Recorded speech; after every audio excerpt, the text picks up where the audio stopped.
So we saw that in 1961, the former supreme commander of NATO's allied forces in Europe, Dwight D. Eisenhower, as he was leaving the presidency of the United States, warned the American public about the growth and the entrenchment of the military industrial complex. That military industrial complex wasn't new. It had helped to define both American military engagement and also American mythic self understanding since World War I, that first major war of the industrial age. Smedley Butler looked back at his own career, at his own exemplary service in that First World War, and came to the conclusion that war is a racket. And the industrializing military momentum that of World War I pulled America into its role as the arsenal of democracy in World War II, and also taking on that role pulled America out of the economic depression in which it had been mired for over a decade. So not new. In World War II, America joined the Allied forces in defeating fascism. We took our sweet time doing it, but at the end of World War II, with fascism defeated, the nation considered its relationship to the militarization that industrial forces combined with an abundant and relatively cheap workforce had made possible. It considered that militarization, and having considered it in 1945, America chose it did not demilitarize. In World War II, America defeated fascism. The pivot to the Cold War is totalitarianism. That's how you get from World War II's fascism to the Cold War communism, is through totalitarianism. Fascism was a form of totalitarianism. Communism is a form of totalitarianism. And so the aim was in many ways true. Freedom was the goal, right? And the aim was to defeat any totalitarian dictatorship or nation or government that stood in the way of or stood against American conceptions of freedom. From fascism to communism, again, not a hard pivot. In that pivot, though, we didn't listen to Eisenhower, didn't heed the warnings given in his farewell address, and we did wage war for profit. And this can be seen in weapon stockpiling, in the process of militarization, in corporate profits and defense allocations and marginal tax rates and all manner of things, which we'll turn a little bit to later. But let's look at the dates for the Cold War, 1947 to 1991. These are the most traditional dates given for the Cold War. Dates do get a little fuzzy here. We'll look at a couple date-specific engagements in just a minute. But I'll note here that it doesn't make sense for the Cold War to bracket off American involvement in the same way that it did make sense for World War I and World War II. So these dates are standard. These scholarly consensus, though, does recognize that they're pretty fuzzy. They're best guesses. They're flashpoints. So let's look at how we get there. 1947 marks the introduction of the Truman Doctrine. This doctrine is about containment, about making sure communists don't take over the world. The Truman Doctrine promises American support for nations threatened by international communism. Support here is almost exclusively economic. We will remain the arsenal of democracy, invoked now against communism rather than fascism, and we'll do it in financial ways, on financial terms. 1991 marks the fall of the Soviet Union, that great antagonistic global superpower that had provided America with its motive force for war for 4.5 decades. And so that's where you get 1947 to 1991. Choosing these dates, it makes sense. That's why they're standard. But there are other things that led up to and helped to cause World War or the Cold War. So we'll look at a couple of those, a couple specific ones, and then at the ideological opposition that really kept the war going, before we turn to a few specific Marshall instances and to how the Cold War battlefronts connected to the Cold War era home fronts in America.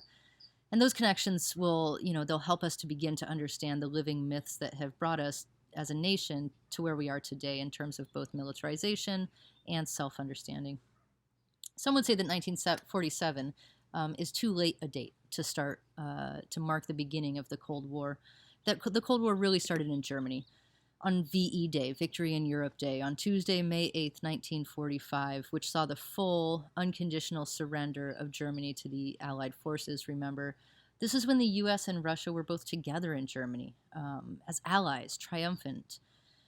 Both had lost a great deal to gain this victory, to defeat fascism, but by any measure, Russia had lost a great deal more in terms of lives, wealth, infrastructure, generational trauma.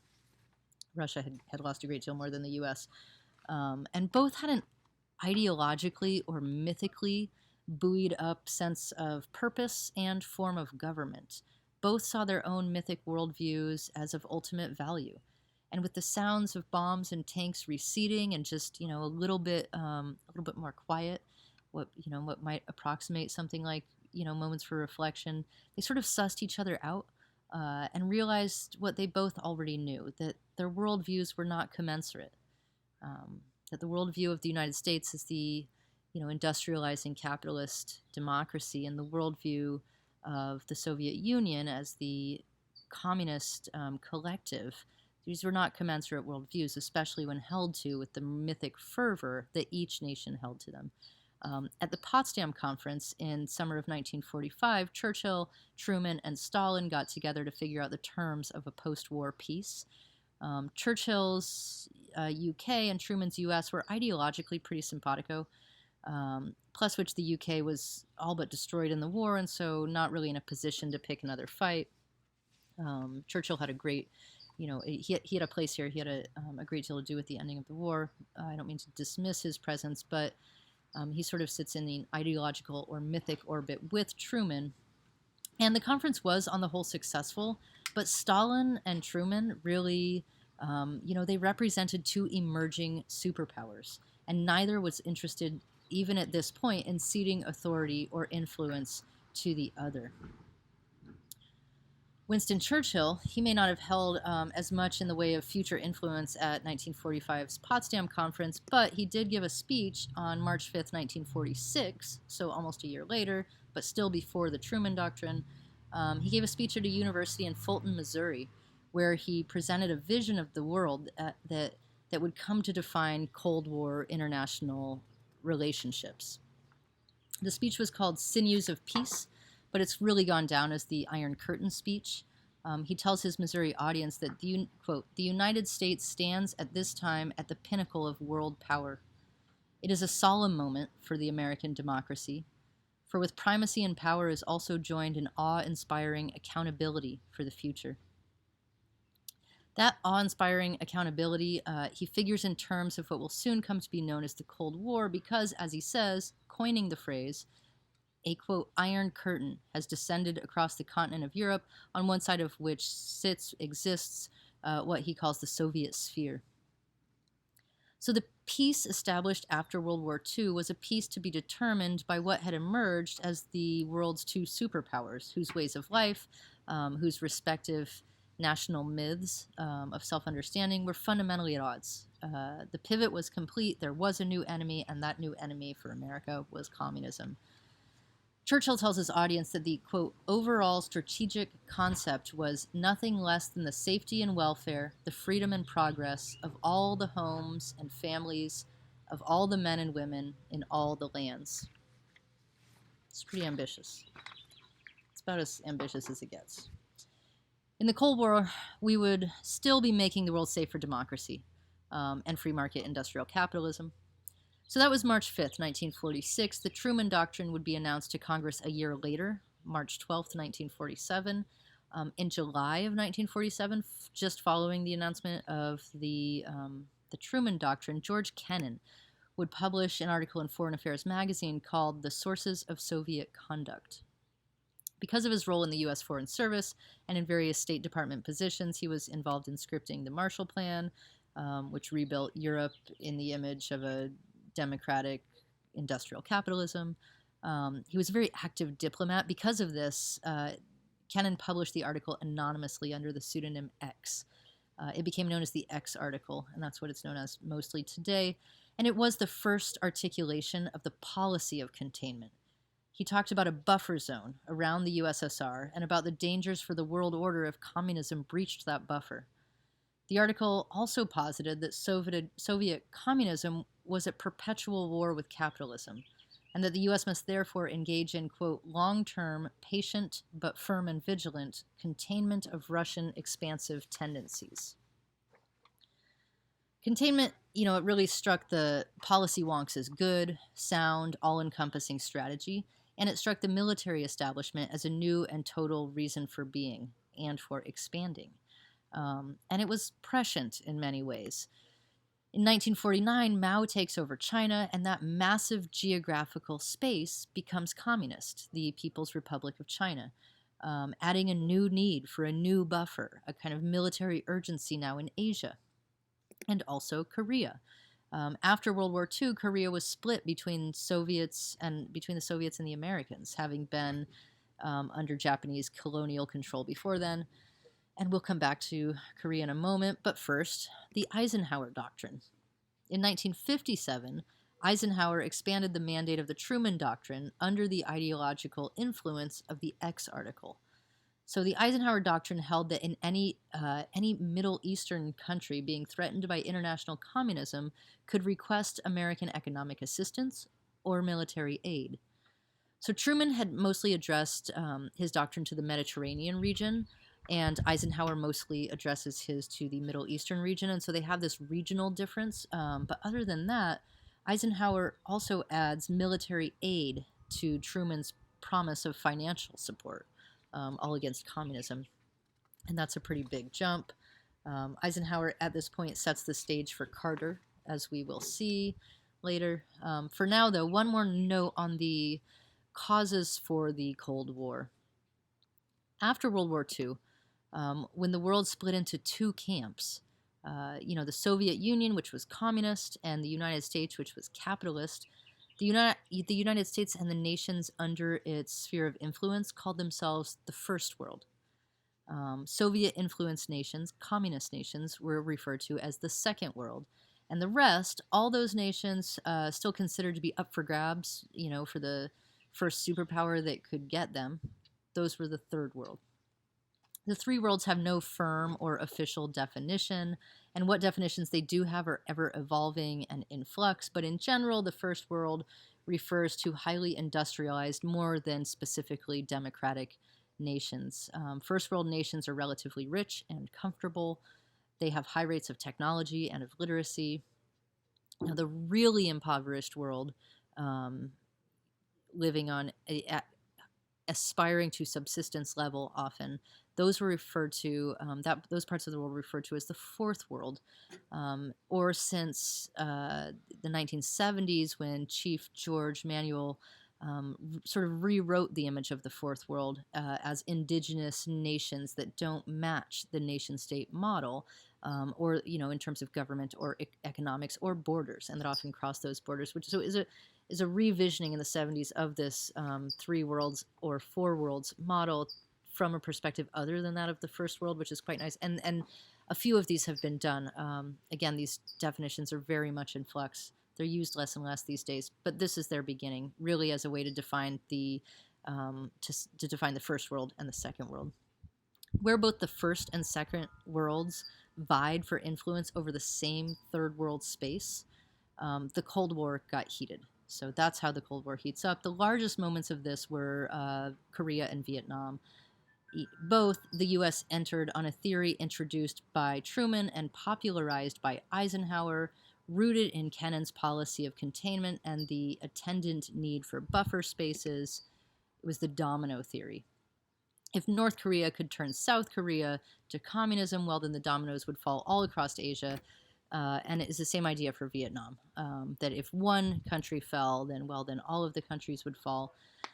Noam Chomsky, who's a dissident intellectual out of Boston, calls the domino theory the quote, threat of a good example, in his criticism of democratic capitalism's belief that its own system is the best, and that therefore it's the most attractive, that everybody else wants it.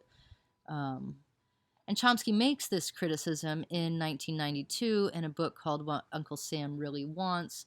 And he can, in 1992, he can suggest that perhaps communism offers to these countries a form of government that, while certainly far from perfect and not without its own abuses, is better than, perhaps, the also imperfect and abusive democratic capitalism that is the First World's defining feature.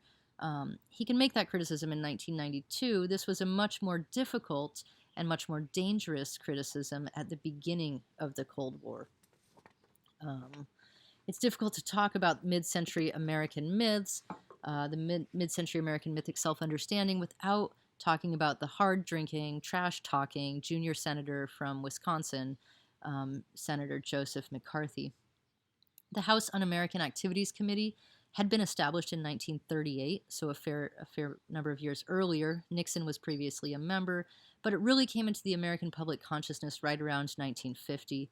McCarthy had been at it for a couple of years, but this is where he gets his stride. Televisions were being bought at an increasingly high rate in America. In 1950, there were about 5 million households with televisions.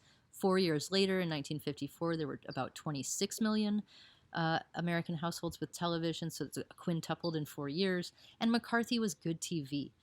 He accused anyone he could of being a communist, of knowing a communist, of sympathizing with a communist. Factual evidence was sorely lacking. He ruined lives. He destroyed careers. He said in 1950, "Today we are engaged in a final all-out battle between communistic atheism and Christianity." And he saw communists everywhere. FDR, Truman, Marshall, all under the influence in his book. President Truman, also in 1950, said, quote, I think the greatest asset that the Kremlin has is Senator McCarthy. Truman believed that the effects of the McCarthyite campaign, were primarily to undermine confidence in American society. And so he was opposed, but did not make too much of a stand against McCarthy. Some did speak out against him. In 1952, Senator Margaret Chase Smith drafted and read to Congress a, quote, Declaration of Conscience, which condemned the methods of McCarthy and which a small handful of senators signed onto. This quote here is from that. Those of us who shout the loudest about Americanism are all too frequently those who ignore some of the basic principles of Americanism: the right to criticize, the right to hold unpopular beliefs, the right to protest, the right of independent thought. What really ended, this was 1952 when she speaks, what really ended McCarthy's reign of terror was overreach. Maybe also the moral fatigue of a complicit Congress and a complicit population. Mostly, though, overreach. In 1954, McCarthy takes on the U.S. Army. And yes, that is his lawyer. Next to him is Roy Cohn, who would go on to be lawyer and personal advisor and confidant of Donald Trump. When he took on the United States Army, that pushed Edward R. Murrow, whom we read earlier in the semester, on the power of new media technology and the danger. That pushed Murrow to put together an episode of See It Now, a very popular program at the time, using only McCarthy's own words and images. The episode aired on March 9th, 1954, and had a huge impact on McCarthy's popularity rates in the United States. Murrow closed that episode with a bit of commentary saying, "We must not confuse dissent with disloyalty." I very much recommend to you the film Good Night and Good Luck, which follows the creation and airing of this episode and gives a good sense of the context of McCarthyite America. In the hearing, Army Counsel Joseph Welch famously challenged McCarthy, saying, "You have done enough. Have you no sense of decency, sir? At long last, have you left no sense of decency?" And that question resonated with Americans as well. McCarthy died in 1957 at age 48, pretty young. But his meteoric rise, it was rooted in more than his disaster-style appeal, more than his macabre charisma. People were afraid of communism. They were afraid of what they saw as another totalitarian dictatorship threatening the American way of life.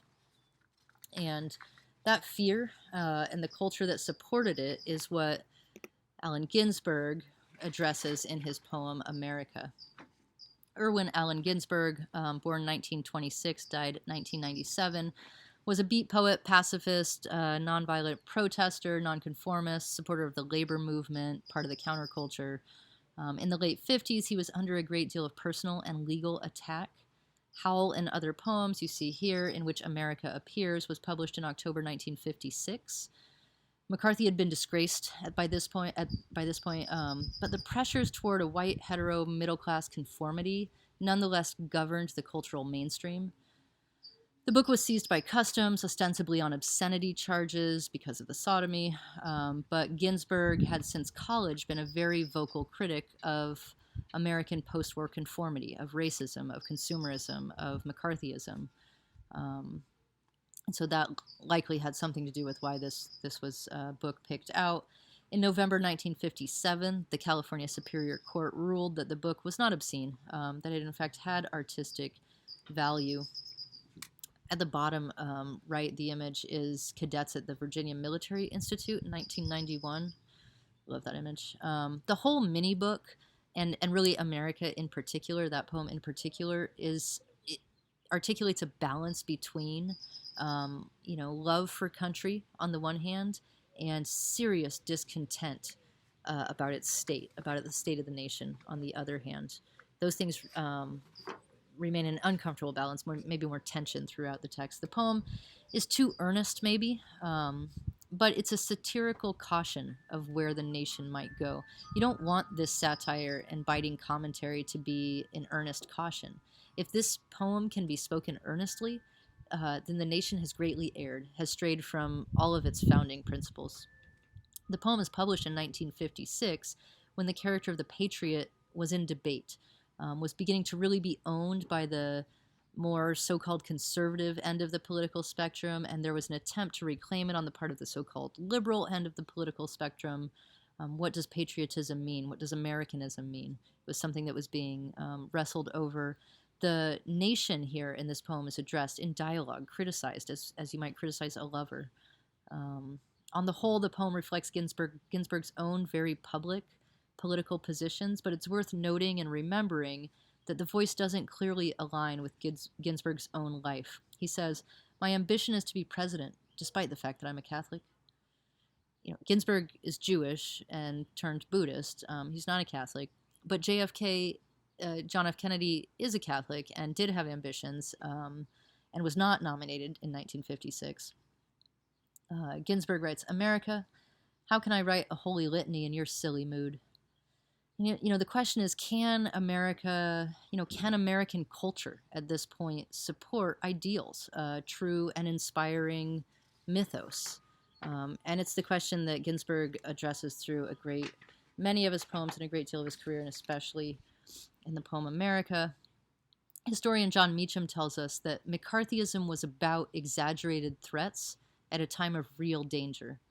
And Ginsburg responds to this real danger from the individual perspective of a countercultural person. In balancing freedom and responsibility, he doesn't come to any clear answers except engagement with the democratic process, with the culture of America. He's putting his queer shoulder to the wheel, and that's about as firm of a stance as you get. And for America, that real danger was already felt. By the time this poem comes out, by the time McCarthy is disgraced, that real threat is felt through the Korean War. Remember that after World War II, when the Soviets and the Americans liberated, quote-unquote, liberated Korea from Japanese control, the country was split at the 38th parallel. Korea was broken into two sovereign states along Cold War lines. The Soviets occupied the North, America occupied the South, and then in June of 1950, North Korea invades South Korea. The U.S. to their credit, the U.S. went first to the UN Security Council. The Soviets notably were not present at this meeting, and they set up a UN command, took a vote, set up a command. This was not to be seen as a U.S. war. The first actions were on purpose a cadre of international troops. It was to be seen as a war of the First World against the Second World, not America against the Soviet Union. And the Soviets and the Americans were now in direct conflict, in direct combat. In July 1953, an armistice was signed, and remember, an armistice is not a peace treaty. It is a pause button while the terms of peace are negotiated. It created the Korean Demilitarized Zone, the DMZ, but no peace treaty was ever signed. The war remains open, if frozen. The First and the Second Worlds have not come to terms on the Korean Peninsula. Now, Americans saw horrific and heroic combat in Korea. The military was almost entirely unprepared for the conditions that they met there, primarily the bitter cold. And the war went on hold because nobody was really making progress. But Americans at home knew the nation was at war, in active combat, and so they knew that the communist threat was real. The danger wasn't only that an Asian nation to which very few Americans ever ventured or dreamed of venturing would become communist. Bottom right is the Korean War Memorial, and you walk up on it like this, you notice that the first thing you see is a soldier saying, sort of stay back. It's quite nice as a monument. The danger wasn't that an Asian nation that Americans, barely conceived of was going to become communist. The danger was that communism was a potent force, a potent ideological force, that it was like a disease, and if it were allowed to move unchecked, it would spread, and it would destroy all of the ideals and the values and the freedoms and the principles that Americans held dear. It would enter our homes. It would enter the minds of our children, our loved ones, and it would be impossible to root out. Captain America was the commie smasher for I don't know how many episodes or editions, installations. For the most part, this fear was based not in historical fact, not in present evidence, but in mythos and story. Remember that the Russians were our allies in 1945. By 1946, now together victorious, they were the most dangerous of enemies. This was mostly myth, a challenge to the American myth, which had pretty thoroughly integrated martial capitalism into its founding narrative of liberal democracy. But society also participated in preparations for this imminent attack, in duck and cover drills under your desk or along the halls for students. These were all over the public schools. You were ducking under your desk to protect yourself from nuclear attack. There was also, a great many PSA campaigns, cartoons, and otherwise to teach everyone that you really have to learn how to duck and cover in case there's a nuclear attack. Children wore dog tags to identify, children in public schools wore dog tags so that their bodies could be identified in the event of a nuclear attack. And because it's America, you could also pay $3 to go witness up close and personal an atomic bomb explosion. But in October 1962, Americans experienced 13 days of real, total, actual fear, of dread. What happened is America got pictures. Those are on the top. Aerial reconnaissance photos were rare at this time. This was a very young field. The Soviets had put nuclear-armed missiles in Cuba, 90 miles away from Florida, which seemed to them like a fair response to the U.S. nuclear missiles in Italy and Turkey. It did not seem so to the U.S. Remember the Monroe Doctrine. The Western Hemisphere is the sphere of U.S. influence, and communists in Cuba meant communists in the U.S. sphere of influence. So that was bad. Now, it was only 13 days, October 16th to 28th, but in that 13 days, Americans experienced a kind of existential threat that they had never known. People went to bed at night not sure that they would wake up in the morning as an entire community. People kissed their kids to sleep at night, half believing that would be the last time they had the opportunity to do that. And communism was to blame. This was clear. It was the communists making the threat. The Cuban Missile Crisis cemented America's acceptance of the policy of containment. And this is always a little tricky because communism was a form of government associated with second world nations, and as such, you could sort of identify it, but it was also an ideology. It was a story. It was a myth. It was harder to fight that. It didn't respect borders. It could come in through stories or poems or, plays or movies, cartoons. You just never knew. And that's how McCarthy had gotten his traction. And much the same can be said about capitalism, of course. As much mythos as it is logos, as much idea as it is event, it's difficult to combat. Walls don't really work. Of course, as we know, that didn't stop some people from trying. After World War II, with Germany's surrender, Germany was itself divided into 4 occupation zones. That's the map on the left, as per the Potsdam Agreement. These zones were controlled by the US, Britain, France, and the Soviet Union. Berlin was in the middle of the Soviet zone and was itself broken into 4 parts. That's the map on the right. The Soviet part of Berlin broke off from the other 3, became East Berlin. The other 3 together became West Berlin. And in 1949, Germany itself formally split. The Federal Republic of Germany, or the FDR, is on the west, and the German Democratic Republic, or the GDR, is on the east.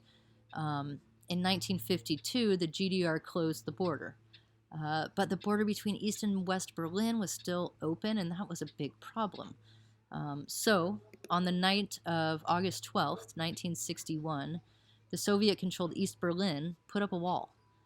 Really, it was mostly barbed wire. It went up overnight while people were sleeping. The wall itself took a while, but the barbed wire was effective. People woke up on August 13th, 1961, completely cut off from any family or friends who lived on the other side of that wall. Watchtowers and armed guards were immediate fixtures. Anyone caught fleeing to the west was shot on sight.